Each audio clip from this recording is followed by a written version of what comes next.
Hindi ko po kasama ang tatay. Hindi, Ate Ninya. Kaya nga tatanong kita kung payag ka o hindi kasi ang mga kasama mo lang dito ay ang mga anak mo. Yung po kasi nangyari sa inyo yung tatay mo, Ate Ninya, ay isa pong pagkakamali. Kahit pa paano itong mga darating na panahon ay maging tama naman sana yung mga desisyon mo sa buhay. Sabi ko nga po, dati yung po sila nagbarangay. Kung kayo tutulong talaga, dapat noon tayo. Kung may tumulong sa'yo noon, tatanggapin mo? Po, kung talaga po may tulong po sa akin noon pang nagbubuntis po ako kanina, tatanggapin ko po. Ngayon po kasi sila tutulong, tagla na po sila. Sa totoo lang po yung labas natin ng araw para hanggaan ang loob kong.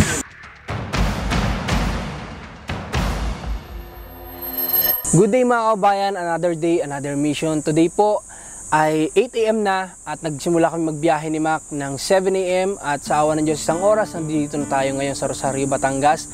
Dahil nga kahapon nakita nyo na dapat meron tayong plano para kay Ate Ninya pero hindi natin nagawa kasi nga dahil sa sumulpot na ganong sitwasyon kay tatay o pangyayari kahapon, kaya ngayon natin yung gagawin. Dahil nga po sinasabi ko na kami gustuhin man namin na maisaayos na lahat.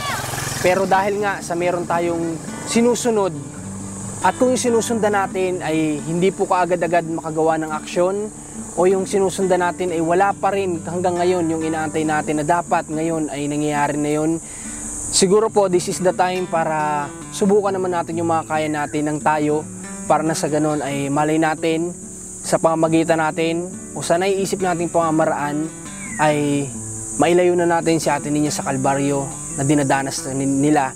Dahil nga isa rin sa iniisip natin o concern nating lahat dito yung kanyang anak na babae na hanggang ngayon wala pa rin po yung resulta na inaantay ko. So marami pa kasing gabi na daraan na marami pang pwedeng mangyari. Kaya ngayon ito na siguro yung oras para subukan natin yung mga kaya natin. Kaya tara, samahan niyo po kami. Punta tayo kay Ate Ninya ngayon. Okay, andito na tayo ngayon kay Ate Ninya. At wala silang alam na darating tayo ngayon. Pero ewan ko kay Ate Ninya kung natandaan niya yung sinabi ko sa kanya kahapon na babalik tayo ngayon. Kasi pinagbigyan ko sila kahapon. So ngayon, gagawin naman natin yung alam nating makakabuti rin, no? Kaya dito tayo.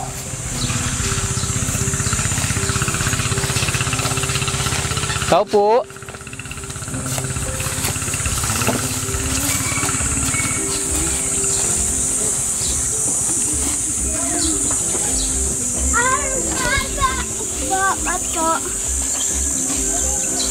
Nandun na po kami, naghihigaan. Kaya, asan si mama at papa mo? Mamay! Mamay! Dito sa Ate Ninya. Ate Ninya, halika. Magandang umaga. Ganda rin po umaga. Kamusta? Alas naman po. Ano yan? Bunga ng bulaklak ng kahoy. Ang dami ano? Oo. Parang tayo nasa Korea. Tawag yan ay Nara. Ha? Nara ba yan tayo? Nara. Grabe, parang tayo nasa Korea. Miski malaliit ng ganyan, yan naman hindi nasipon. Hindi nasibol. Ayun nga pala, yung binigay mo kahapon sa akin pera, ay pinapunta ko daw, binigyan ako ng limang Kapsul. limang tableta. Tabletas. Sa kapsula. Sinubukan kong inamain. Sabay parang awa ng Diyos ay kumuhan. Kumupis ano? Kumupis siya. Dahil ayaw, nawala out. Tama. Ganda tayo. Di try mo ulit. Tuloy mo. Awa ng Diyos, itutuloy ko. Tsaka ang aking pakaramdam para bagang Nag-ayos-ayos. nag-iba-iba ay pangit ay ayaw. Oo. Ako nga Sige. pinapupunta sa baysanan at yung aking pinsan may pakasal ngayon. Ay ako'y nagdahilan na hindi ako makakapunta. Di makapunta. Okay. Napakarami ng Nakaligo na si Magang naligo ata. Ligo. Awa naman ng Diyos dahil tulad sabi ng matanda. Diyos ining. Ay ako yung apo ko ay doon ng anak. Ay ikaw naman ikay kumplito na. Ay awa ng Diyos sasamahan kita. Sabi nila paano kita magkakaintindihan. Sinulat ang kanyang number o tawagan mo ako. Miski anong oras. Pupunta ka sasamahan kita. Tay, ganito, pwede ko bang kausapin sa Ate Ninya tungkol sa magiging tahanan, okay ba? Sa akin walang problema. Okay, sige Ate Ninya, mag-usap muna tayo. Halika. Nag-usap na. Sige. Nag-almusal na kayo tayo? Oo, Okay. Anong gumagana ba yung microphone mo? Oh, sige, halika. Dito lang. Okay, so halika dito Ate Ninyo at kakausapin muna kita. Punta muna tayo dito para nang sa ganun mga kabayan ay malaman natin ninyo yung plano natin para sa kanya. Doon ka muna sa doon ka muna, dali. Sige. Ganito Ate Ninyo, kaya ako nagpunta dito. 'Di ba kahapon sabi ko sa iyo ay may plano talaga kami para sa iyo, 'di ba? So, ngayon nagpunta ako dito kahapon ko pa dapat sa'yo sasabihin pero gusto ko pagbigyan mo na si tatay mo kahapon, di ba? Apa. Okay, kaya hindi ko muna sa'yo sinabi. No? Okay, maiba muna ako bago ko sa'yo sabihin. Kumusta ang pakiramdam mo muna ngayon? Alis naman po. Sa totoo lang po yung labas natin ng araw. Parang hang gawaan ang loob kong. Kumaan ang loob mo? Parang nawawala ang bigat. Bigat sa loob mo, sa dibdib mo.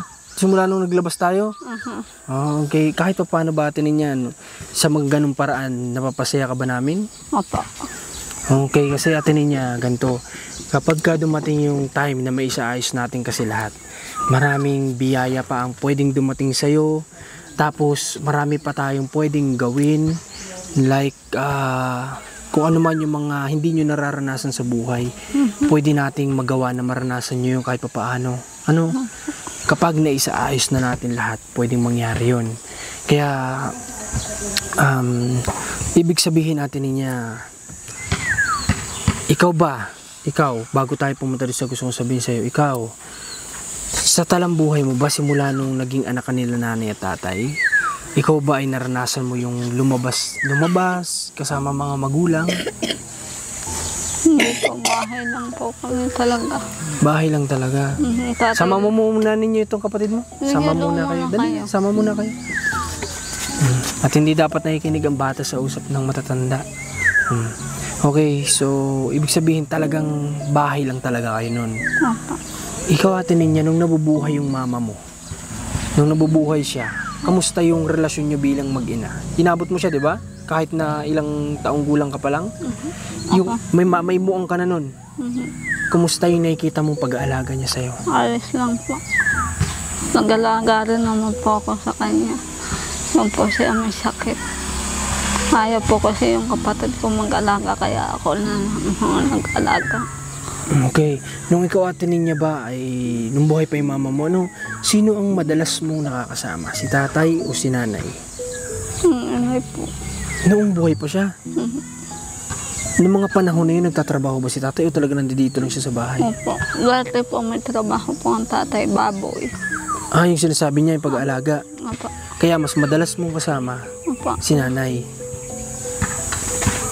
Okay, so akala ko kasi nung bata pa lang sa atin niya talagang si tatay na kaya naging malapit siya kay tatay. Pero yun sabi niya po mga bayan ko ay si nanay naman yung nakakasama niyo ng mga panahon na buhay pa.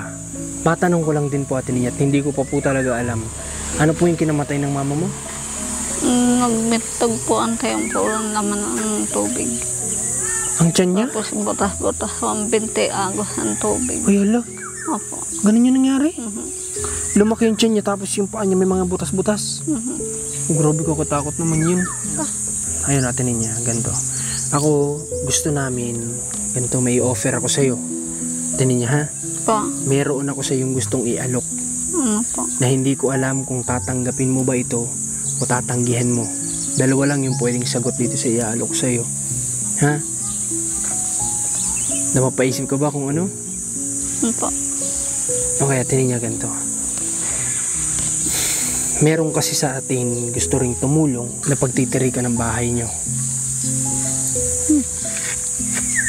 Yun Ate Ninyo ay sa bayan ng Sariaya. Sa bayan ng Sariaya.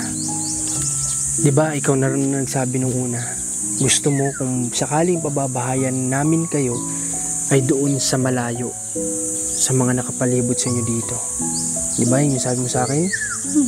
Ang Sariaya hindi yan ganun kalayo, malapit lang yan din dito. No?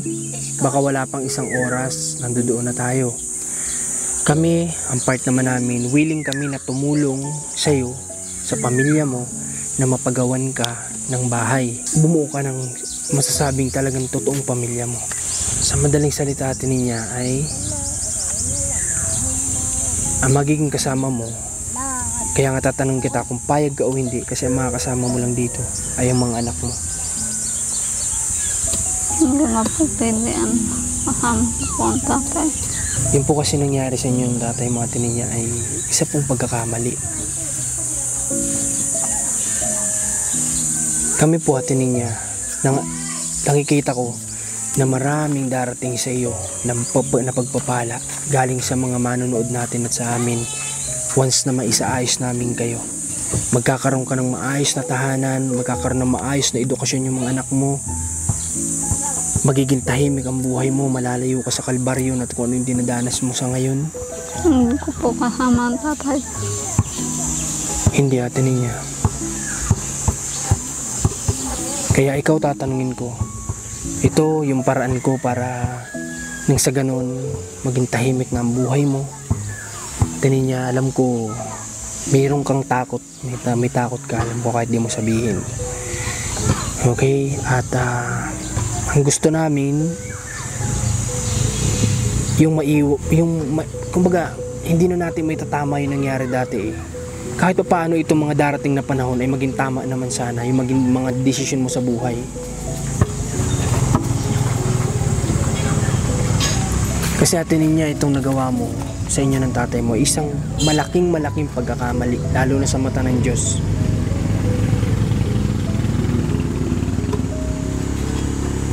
Kaya nga nandito kami, Ate Ninya. Ito sa totoo lang dapat noon ko pa to ginawa. Pero hindi ko magawa kasi nga may mga kailangan din kaming sabihin na nating sundin o pagdaanan pa. Pero ngayon ay naisip ko kasi Ate Ninya, natakot ako na kung ano man yung naging resulta ng pagpapacheck up natin sa anak mo, maging negative man yun. Paano na lang kung in the future yung negative maging positive? Kawawang anak mo. Kasi nagawa nga sa iyo ng papa mo. Marahil ganun din sa anak mo. Natatakot kami Ate Ninya. Kawawa yung anak mo. Huwag mo siyang hayaan na makagaya sa iyo. Diba, pag-usapan natin dati na walang ina ang ginustong mapasama ang anak. Ikaw, Ate Ninya, ganito, bibigyan pa kita ng mahabang oras. Na itong maghapon na ito, magdamag pag-isipan mo. Ha? Anong masasabi mo sa ano? Sige, baka meron ka ng sagot sa akin ngayon. Anong gusto mo sabihin? Sabi mo, kamahihiya ha? Sabi mo kung anong naiisip mo. Opo, kaya maghiwalay sa tatay. Kasi tatay lang naman po ang aking pamilya.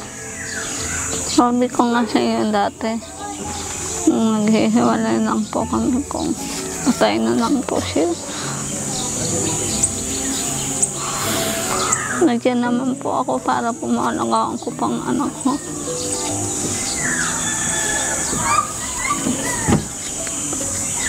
Nga po, sabi nga po tatay, kung anak po, doon po kami titirik sa alisan ko po sa biyanang ko.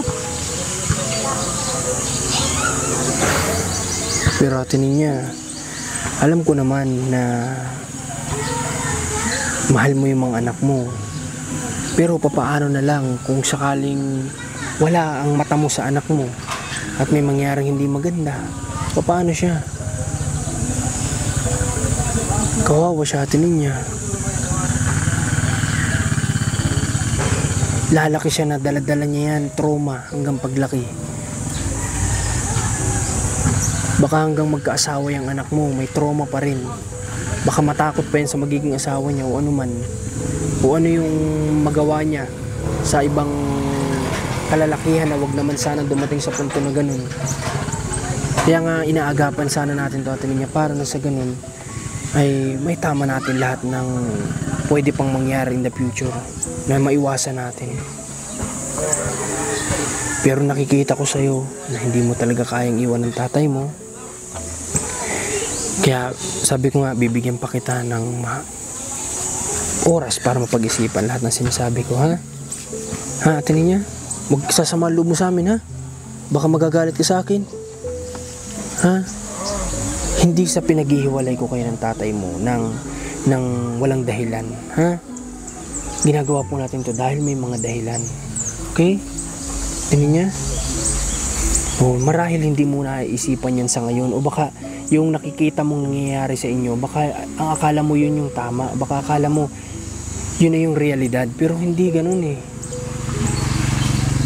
May pwede pa kayong mangyari sa buhay niyo na maganda, hindi pa ulan lahat. Nandito na kami, nandiyan na yung mga manonood natin, nandiyan na yung mga OFW na tutulong sa atin. Nag-aantay lang sila na maitama natin na talagang ikaw at ang mga anak mo ang bubuo ng pamilya mo.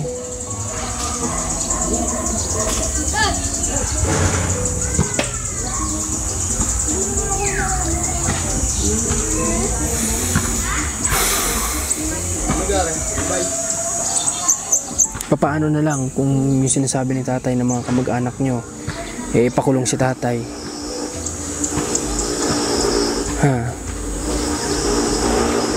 Paano hindi?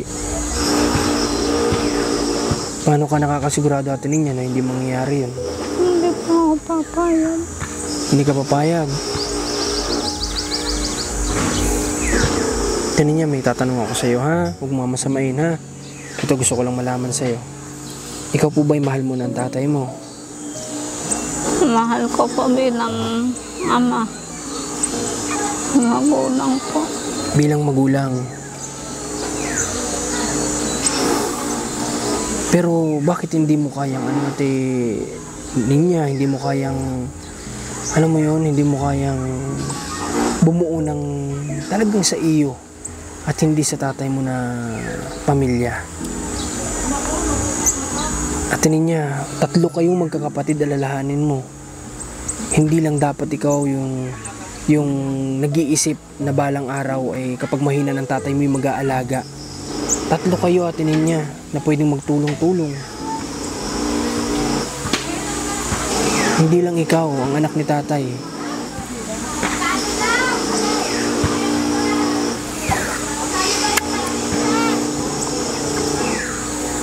Okay, so sige.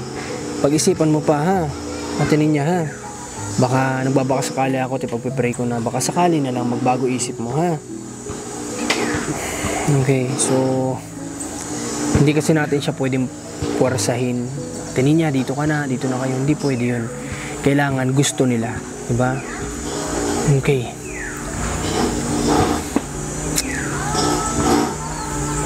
Sa totoo lang, Ate Ninya, alam mo, sa sitwasyon po ninyo, kung nakikita ko na concern din ang mga kabarangay mo sa inyo, dapat po kayo ay ginawa na din ng aksyon ng barangay na maihiwalay kayo sa tatay mo talaga. Yung pang totoo. Kasi nga mali talaga. Kung kikilos ang barangay noon pa, 10 years old na ngayon si anak mo, na dapat ginawa na nila ng aksyon na hindi na tumagal ng ganito katagal. Sabi ko nga po, dati yung po sila nag-barangay. Oo. Kung kayo tutulong talaga, dapat noon pa yung Totoo. nagbubuntis pa ako kanina. Totoo. Alam na nila, nalaman nila, di ba? Yung sinasabi ko guys na dapat noon pa. Ang tagal na panahon na dumaan. 10 taon na po yung anak niyang panganay. Bakit umabot ng hanggang ngayon? Di ba? Ibig sabihin si Ate Ninya, kung may tumulong sa kanya noon, kung may tumulong sa'yo noon, tatanggapin mo? Opo. Kung talaga po may tulong po sa akin noon pang nagbubuntis po ako kanina, tatanggapin ko po. Ngayon po kasi sila ang tutulong, tagla na po sila. Ito yung sinasabi ko. Pero Ate Ninya, kung iniisip mo na baka mahirapan ka sa 3 anak mo sa pagpapalaki, kaya nga nandito kami. Kaya nandiyan ang ating mga manonood para suportahan ka sa pagpapalaki sa mga anak mo. Mas Totoo masaganang buhay. Hindi naman po ang tatay una sa akin. Ha? Hindi naman po ang tatay una sa akin na gawalaw sa akin. Oo nga, Ate Ninya. Pero kaya nga lang siya kasi yung nakakasama mo ngayon ng matagal.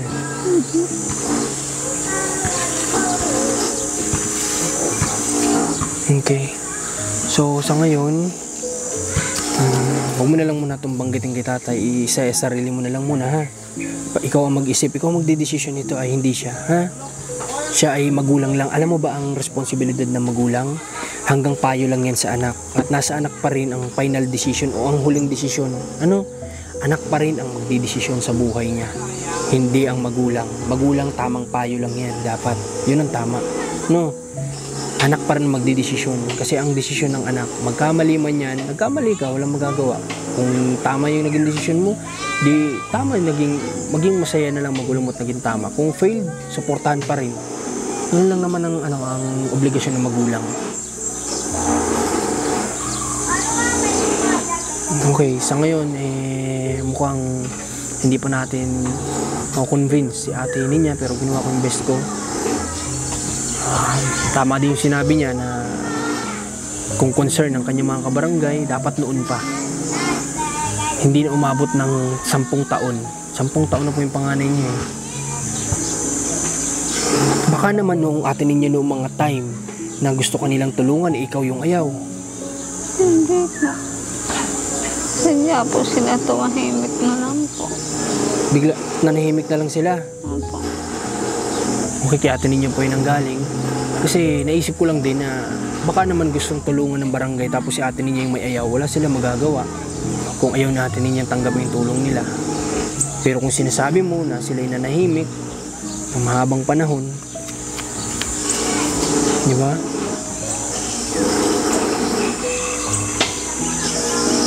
Okay, sige, halika na. Punta tayo sa inyo. Halika. Sige, lakad. Anong bahala dyan? Tamaan ka, Bibi, ha? Tara.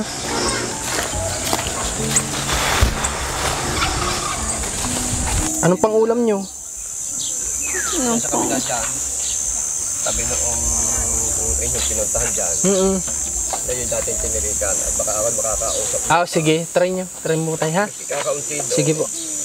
Yun naman, sadyang walang nakatira yun. Okay po. Sige po. At niya, wala pa kayong ulam. Tingin kitang pambili, ha? Niya, ang gusto ko sana, magkain ka Ate Ninya ng ampalaya. Di ba mababa yung dugo ng anak mo? Ampalaya, saglit lang yan tumaas ang dugo ng anak mo, ha? Magkain ka ng ampalaya. Tay, baka kayo na mamamalinggi. Bilang mo siya ng ampalaya. Yan, ipag sa apalya, gusto niya yung dati yan. Ikaw na kaya lang tatawag. Marami lang po na yung talbos. May apalya pa yung kung tawagin iligaw, yung sa bulat namin kinuha. Ibig sabihin, nakain ka ba ng ampalaya? Hindi. Kaya nangangain. Nangangain ka sadya. Magluto, ha? Marunong ka ba magluto? Ang tatay po nag-o. Ikaw hindi ka marunong? Ay, naku. May kuha na kanya kapag siya'y nagluto. Mapait. Yung lasar ka. Ay kapag ako ang nagluluto, normal lang ang Lasa. lasa. Magkain ng ampalaya, ha? Yung mga masusustansya kahit malunggay, kung may makukunan dyan, kumuha ng malunggay, kung kailangan bilhin. Baka mo. Magbili, ha, ng ano. Ha? Doon, kina... Mamalingki, kung ano. Magbili. Papalabas kayo, o sumuno kayo hanggang kina... Pwede kayong sumabay sa amin mamaya papalabas, mag-tricycle kayo pabalik. Oo. Ha, samahan mo ang mama mo. Hindi kayo pumunta na kay Ana, doon kayo mamalingke. Para nang sa ganun ay makakain ng gulay, Ate Ninya, ha. Yan ay maganda sa anak mo para bumaba tumaas ang dugo niya. Ha? Hanggang hambos lo. O mag-asikaso muna, sige, mag-asikaso Ate Ninya. Sige, kung may dalhin. Okay? Tay, gaano katagal ng sako nakalagay dito? Naku, ay ito na. Nasa mga ito yung apat yung mga isang mahigit ng 2 taon niya. Ito, nasako? Pinapalit-palitan lang. Pinapalitan ko lamang. Wala eh. Tay, nabanggit sa akin ng kapatid mo nung nakaraan, may 10 taon na kayo dito naninirahan? Hindi lamang. Mahigit. 2005 eh. Oo nga, di ba, tatay, sa tinagal-tagal yung tinira dito, sila pala ang nagbabayad ng buwis nito, di ba? Banabayad din ako. Nagbabayad ka rin ba? Nagbabayad din ako. Kanino ka nagbibigay? Di sa kanila. Magkano binibigay mo? Minsan noon ay 25 pesos. 20. Gada araw? Hindi, kada isang taon yun. 25 pesos? Dahil yan, hati-hati pa. Hindi pa naman lahat ito. Minsan tulad doon, binigyan Bakit ko. 25 pesos tayo? Napakamura naman. Dahil yan ay kanya-kanya ngayon. Di kanya. Di sa halip na yung kinukuha niya, kalahati o minsan sa ikatlulaan ng ganyang ibibigay niya. Hindi ko malalahat dahil ako naman nakikitirik lang. Minsan, kukuha sa akin ng kalahati lang, halimbawa 100. Di yung matitira doon sa ibubuwis, hindi siya na nagbibigay. Gusto ko hindi lahat ang akin. Gusto ko nabawas lang sila. Nabawas lang. Nabawas. Ayos lang yun. Dahil taba yun, ay bakit ang hindi nakikitirik ka lamang na. Di magbibigay. Kaya sa ngayon naman, di isip-isip nga ako kung paano. Meron doon, ay ang problema, ay bukas pa ang dating nga ng may-ari ng lupa. Ngayon, hindi muna ako magtatanong sa malapit. Kung sakaling ariin din ay di ari na munang naririnig. Opo, tay. Tay, may tatanong ko sa iyo. Nung mga oras na hindi po kami dito pumupunta, ano po yung nagiging trabaho nyo? Ay iba't iba. Minsan tulad niya, yung nagsasaka, nagmumotor. Dahil yung bahay doon, bumili ng motor na pansaka. Ang sabi niya sa akin, kuya, ay ako hindi masyadong susunod at ako'y may trabaho sa bayan. Ngayon, kapag may magpapamotor, ay ikaw na susunod. Di ako iniwanan ng motor na katulad dito. Pag tag-ulan na naman, ako na naman ang susunod. Ako nagyayari kung saan nakakabot. Pagka wala, nagagawa-gawa ng kaunti ng bahay. Pagka wala, nag-aan kung may maani. Bakit tayo minsan nabalitaan ko sa mga tao doon na yun daw kinikita ni Ate Ninya sa lalako ng sampalok, minsan ay papang-inom mo daw. Yun ay alam ko ang ginagawa nila na nagiging dahilan.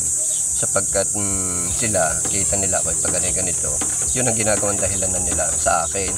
Dahil sila, noon ako'y nahingi ng tulong sa kanila, hindi nga sila tumulo. Tulad nito, lupang ito.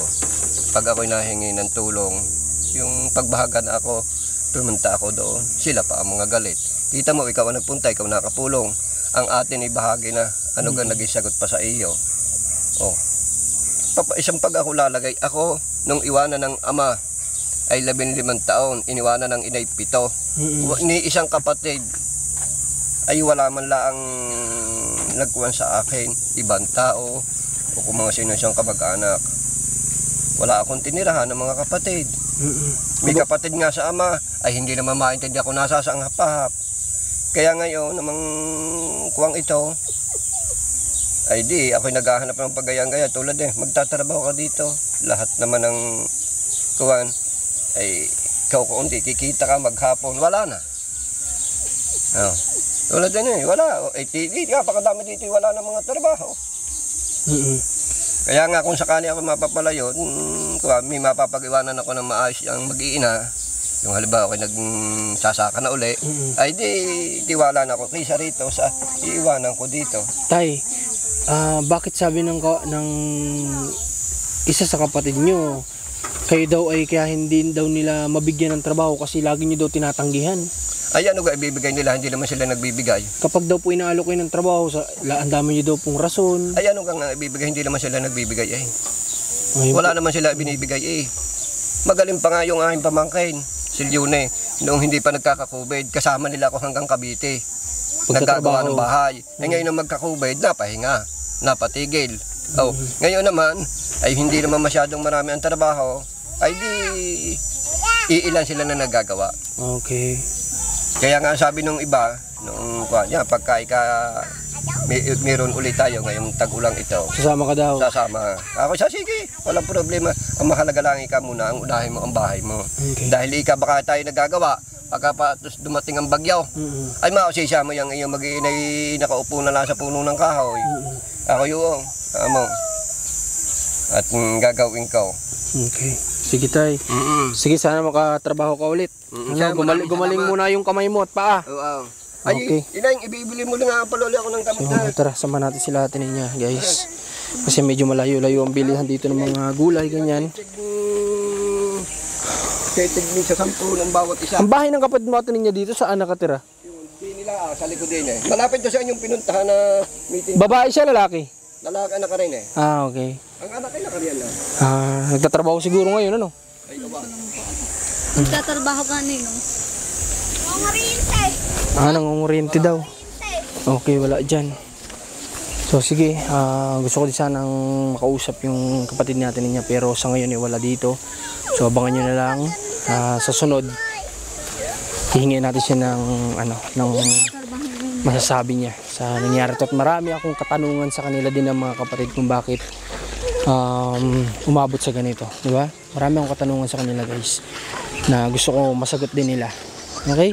Pero ngayon, sumama na natin sila natin niya na mamalengke para may kain siya na para sa anak niya kasi natakot kami nung nalaman ko na mababa yung dugo ng anak niya. 'Di ba sinabi niya mababa din dugo ng anak niya. So nakakaawa kung sa bata yung problema, 'di ba? Kaya tara. Sama-sama tayo. Okay guys, at ito papunta na kami dun sa bibilhan nila Ate Ninya. Total palabas din naman kami. At gusto ko sana ma-extend pa ng oras para makausap pa si Ate Ninya, makakwentuhan ba, pero bigyan muna natin siya ng pahinga kasi alam niyo naman buntis. Tapos gusto ko nga sana makausap yung kapatid mo, Ate Ninya. Ano pangalan ng kapatid mo? Ares po. Siya ba yung Aris nang tinutukoy nyo? Siya yung Aris na tinutukoy nung kapatid ni Papa mo kahapon? Na may-ari ng lupa? Okay, kapatid mo pala. Hindi mo sa sinabing kapatid mo pala yun? Kailan ka po kayo babalik? Pwedeng bukas o sa isang araw. O kagaya kahapon, di ba? Nagsabi akong babalik ako ngayon. Nagbalik ako ngayon. Sa fiesta, babalik. Okay, sa Ate Ninya, Ibnes nabanggit mo sa akin, hindi kayo close ng kapatid mo, ano? Hindi ka binabati niya? Hindi talaga po. Ibig sabihin, galit. Pagkawada sa tapat, iwan ng batian. Walang batian. Wala po. Kasi nga galit siya. Apa. Sa nakikita niya. Pero, mali mo naman, makausap natin, ano? Pero Ate Ninya, narinig mo ba sinabi ng papa mo kanina na kapag siya, pwede daw siya magtrabaho kung alam niya na meron na kayong yung parang matitirhan, yung may maayos. Apa. Baka po doon daw po sa alisan po sabihin lang po. Baka ibig sabihin ni tatay okay lang sa kanya kahit siya ay nandyan tapos kayo ay nakabukod. Apa. Baka yun yung ibig niya sabihin. Basta't kayo ay nasa maayos na sitwasyon. Apa. Baka yun yung ibig niya sabihin. Baka siya okay lang siya na nandiyan. Kasi yun yung parang yun yung nakikita ko sa sinasabi ni tatay na para makapagtrabaho na siya makita niya na nasa magandang pwesto na yung anak niya, di ba? Yun yung sinasabi niya, yun yung nagigets ko sa sinasabi ni tatay guys Okay, so basta na lang muna, bigyan muna natin ng panahon na makapag-isip-isip si Ate Ninya sa tungkol sa ino-offer natin o inaalok natin sa kanya kasi good opportunity po ito talaga sa totoo lang. Napakagandang oportunidad nitong inaalok natin sa kanya, sobrang ganda. Kahit na doon sa lugar na inaalok natin wala silang masyadong kakilala, dadaan naman ng time na magiging maayos ang mga kapitbahay, di ba? Doon kami bumiling gamot. Saan? Yung itim sa sakyan doon. Okay. Ang layo, nilalakad niyo yun? Opo. Sino kasama mo? Ang inay po. Naglalakad. Ikaw pa nagbili Ate Ninya ng gamot ni Papa mo? Apa. Grabe naman yun, ikaw pa pala ang nabili ng gamot ni Papa mo. Buntis ka na nga, hindi ka na dapat naglalakad. Anong reason ni Papa mo ba't ayaw niya lumabas? Pagka daw po ang katawan. Paga. Baka kahit hindi paga, ikaw pa rin na nabili sa labas. Diyan nga po kami nagdadala rin sa palok pag nagbibinta. Pero totoo Ate Ninya na na mas madalas na ikaw yung nagtatrabaho kaysa kay tatay? Apa. My God guys. Ikaw yung babae, ikaw yung bumubuhay kay tatay. Apa, ganyan na nga rin. Ganun na nga. Apa. Kaya hindi ko maintindihan yung rason mo bakit nag-i-stay ka. Hindi yan na po. Apa, dito na lang Diba? po. Hindi ko maintindihan yung rason ni Ate Ninya din minsan ba't siya nag-i-stay, siya nga nabuhay. Good sana kung ikaw yung binubuhay. Pauwi kami na. Mamaya ninyo, may sasakyan. May sasakyan, mabanggaan ka dyan. Sige ka. Dito sa kabila magbaba. Sige, ito. Dito sa kabila. Yun din daw. Huwag kayo maglalakad ha. Sabi kasi ni ninyo maglalakad na naman daw sila pa uwi. May pera kayo, huwag kayong maglakad. Ang daming tricycle na dumadaan, no? Kung pagpalakarin si mama mo, ikaw pabor sa'yo kasi bata ka pa. Pero sa mama mo, hindi yan pabor kasi buntis. Kawawa yung mama mo. Sige na, mag-ano kayo. Biligatan ninyo kung anong gusto nyo. Pati sakop mo na yung panggabihan nyo para hindi mo na iisipin. No? Dito tayo na para maliwanag. 1, 2. Hindi ko bakit. Ma, dito. Dali ka lang. Dito na. Salamat, Nay. Salamat. Okay na, thank you po. Thank you. Salamat. I can feel there is somebody here, and he's watching over me tonight as he takes away my fears, lets me know there's a heaven up there.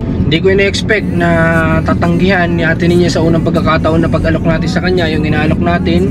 Pero alam nyo guys, ang nakikita ko kay Ate Ninya kasi, alam mo yun, iba yung reality, iba yung realidad na nakikita niya. Akala niya yun na talaga yung buhay, yung kasama niya yung papa niya, yung parang gano'n. Akala niya siguro, yun yung tamang realidad ng buhay nila. Pero hindi kasi gano'n, di ba mga bayan? Hindi gano'n. Kumbaga, payag nga yung papa niya na sila ay, alam mo, minsan nga naiisip ko, baka si Ate Ninya lang yung may ayaw. Baka yung papa niya, baka kung yung papa niya ay okay lang, di ba? Kasi nagsabing, kung totoong hindi nagsisinungaling si tatay doon sa sinabi niya na okay lang sa kanya na mag-asawa si Ate Ninya, so possible, kung totoo yun, ibig sabihin si tatay okay lang sa kanya na mahiwalay sila Ate Ninya. So mayroon pa tayong pangalawang choice. Kapag hindi ito napag-isipan ni Ate Ninya ng maayos, ang kakausapin ko na po dito yung tatay niya. Tatapatin ko talaga yung tatay niya na may plano kami na ilipat yung mga anak niya, yung anak niya. Kumbaga, para nang sa ganun matitingnan, makikita natin doon kung totoo yung sinasabi niya na okay lang sa kanyang bumuo ng pamilyang maayos sa Ate Ninya o hindi. Kasi kapag hindi siya pumayag, ibig sabihin hindi totoo yung sinasabi niya na okay lang sa kanya. Hindi okay kapag hindi siya pumayag. Pero kapag pumayag siya, ibig sabihin totoo yung sinasabi niya guys, na okay lang sa kanya magkaroon ng maayos sa pamilya sa Ate Ninya basta tanggap siya. So yun, ginagawa natin to guys kasi nga 'di ba sinabi ko po sa inyo na talagang natatagalan ako sa resulta ng mga nilalakad natin. Kaya tayo na po yung susubok. Kung ma-fail tayo at magawa naman ng mga kinauukulan kung ano yung step na ginagawa nila, di may option guys, may option, di ba? So ganoon na lang po gagawin natin. At nagpapasalamat nga pala ako sa mga kababae natin sa mga lugar na pinupuntahan namin. Sobrang na-appreciate ko ngayon yung pagmamahal ninyo. Mas na-appreciate ko ngayon kumpara nung nasa Kapalongga lang kami.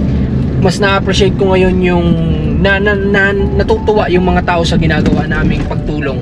Mas nararamdaman ko po ngayon na maraming nagmamahal sa amin. Kaya salamat sa inyo lahat at malay natin makapag-desisyon kami na dito na talaga kami, di ba? So yun lang, abangan nyo yung mga susunod na pwede mangyari. Pag nakausap natin din yung kapatid niya, sana humarap kahit i-blurred natin, walang problema, basta marinig lang natin yung side niya. At sana still praying po tayo, para kay Ate Ninya, sa family niya, no? Kailangan pa rin natin unawain sa Ate Ninya dito kasi nga medyo may something talaga eh. Kaya kailangan nating doble-doble pang unawa sa kanya. Yun lang po, maraming salamat and God bless sa lahat at happy birthday sa lahat ng may kaarawan. Ingat po kayo. Be near you, I hear angels from above. They sing hallelujah. They sing hallelujah.